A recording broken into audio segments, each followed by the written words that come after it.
What's happening, guys? It's Nate in the classroom today, sharing some video analysis of my buddy Chris, Hands Up Holiday. Such a great email handle. If I ever have a band, that's exactly what I'm naming it.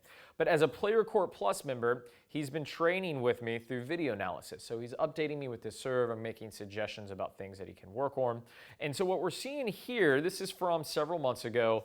He's in his backyard, lives in New Zealand, courts have been locked down, so he's still practicing. Super admirable. We don't have to be on a tennis court to practice. So originally, what he was having issues with was this hand opening and getting into waiter's tray. And so when he sent me additional footage, I noticed something else that was really important. And that's what I'm going to share with you today. And it's about the firing mechanism that enables the racket drop. And I don't think we speak about this enough. And we're also going to address some tension issues. So pay close attention today. I think this can help a lot of you out there work through your serve and find a little bit more power. So Chris over here, I'm going to step out of the way. Chris over here on the left. And you'll see as I work through this, from here, the motion looks really good, right? We talk about that archer's pose a lot, the shoulder, hip, rear lateral tilt. But what I want you to notice is that from here, when he really truly reaches his power position, we'd like to see that arm up a little bit more, but that's neither here nor there. What we're really paying attention today is what's happening with the relationship between the feet and the hands, the racket, right? And so what you're going to notice here is that the racket begins to drop before he's initiated the jump, all right? And so I'm not talking, Chris doesn't need to jump up on the roof next door, right? He just needs to load down and get energy coming up. And one of the pieces that a lot of times we make a mistake on is that we allow the racket to start moving. What we want to talk about, or what we really want to pay close attention to, is that as Chris loads down, he is going to accelerate up. And the byproduct is the racket is then going to fall down his back. All right, so I'm on the left and I'm serving abbreviated because this is what Chris and I have discussed about, working through an abbreviated motion. And just want to show you this real quick. So from here, the reason I'm abbreviated is because when you're learning new muscle memory, when you're trying to, create new muscle memory, you want to get away from the old habits. So if it's down together, up together, all that good stuff, it can just get in the way and you end up in the old groove. So we start abbreviated to simplify so that we're making sure that we're staying in the loaded position. Here you can see my elbows up. But this is the piece I want you to see. So here's my trophy stance. It looks different. I'm more open. I'm a bit more coiled. But what I want you to notice is my knees are still bent here. All right, I'm still bent. And it's not until they straighten and my energy goes up that the racket begins to drop. So there's my knee straightening. And there's the racket drop. Let me get all this mess off the screen, all right, so that we can see this, right?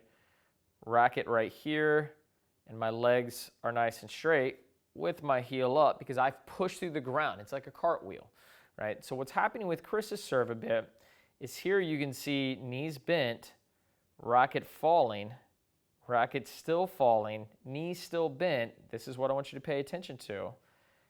And then he's accelerating up. So as he accelerates up from here, what happens is this over rotation. All right, bit of an over rotation. He's not getting the power. He's not able to sink that particular stroke. So Chris sent me this month. Now looks like the front driveway. And what I love is he's getting more rotation, right? We're getting more rotation through the hip. We discussed this. And here, this is important for a lot of us, right? We learned this from a Nick Kyrgios video we did. Initiating and keeping the eyes up. All right, eyes are up. All right, but this is where things are getting tough. So Chris, I'm gonna pick on you just a little bit. All right, watch Chris's face here. That is tension, my folks.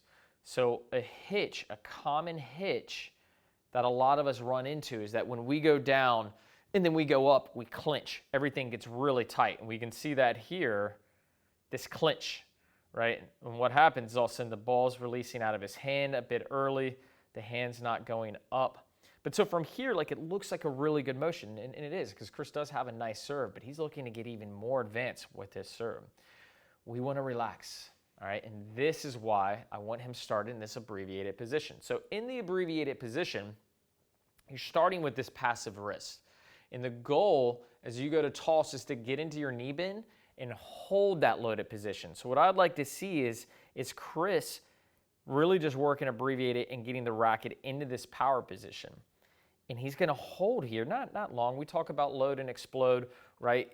It's not a long pause. It's just for a moment. And then as he pushes up, then the racket drop would be initiated. But so what Chris needs to focus on though is from here, and this is where we're working on abbreviated, his wrist is collapsing, it's falling back, and that's where he's having issues with weight or stray. All right, so the key here, I'll use the old school racket, right? The key here is to start this way. See how my wrist is already passive? And move the racket this way. You can even start in this position here, shielding yourself from the rain here, and then work on loading and jumping, and then the racket will work behind the back.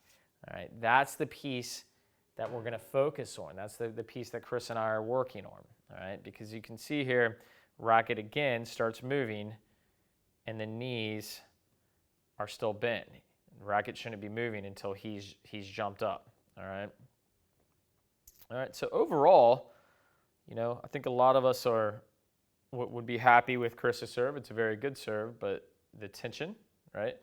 And then just the cadence being off, all right? And this may be the culprit for that armband, tennis elbow, right? Tennis elbow is often, not only is it overused, it's also a byproduct of tension, right? If things are super, super tight, those tendons get super, super annoyed, all right? Chris doing an amazing job with the serve, but that would be the focus here, all right, is really making sure that starting abbreviated, wrist passive, shield yourself from the rain, and hold it here. Hold it here until you jump, and then climb up with the elbow. Guys, I hope that helps everyone out there.